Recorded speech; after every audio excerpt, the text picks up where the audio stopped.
Take our lead. Let's help you make your mark. Our goal is your satisfaction. Let us show you the way. Putting your jerky strips on the grate in the kitchen is much easier than directly on a hot grill grate. Light your smoker and let it come to a low temperature of 160 to 180 degrees Fahrenheit. Remember that most meat you smoke is typically 200 to 225 degrees, so make sure you turn down the smoker or use less charcoal.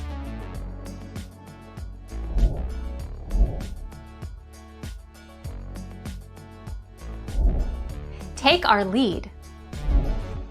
Smoke the meat slow and low. I prefer somewhere between 175°F and 200°F, with an internal probe thermometer stuck in the thickest part of the venison.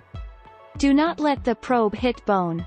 Smoke for between 2 and 5 hours, or until it hits an internal temperature of no lower than 120°F and no higher than 140°F.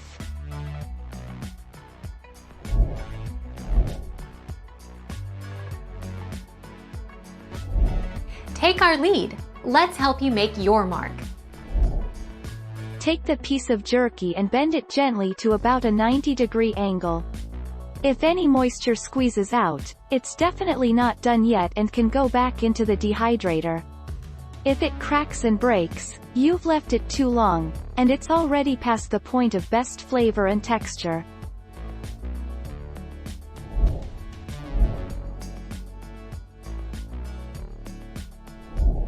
Make your mark. Take our lead. Beef jerky can be prepared in an electric smoker quite easily as it doesn't need to put on any extra effort. But if you take an offset smoker where you have to use smoking chips, it is going to provide extra smoky flavor and make the beef jerky more delicious.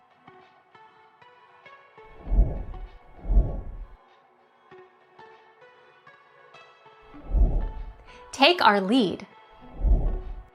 If there is a little temp difference between your top rack and the bottom rack, I would rotate as well. Sounds like a little rotating about halfway through would be a safe bet. It isn't going to hurt anything, that's for sure. Thank you for watching. Please subscribe and hit the bell notification.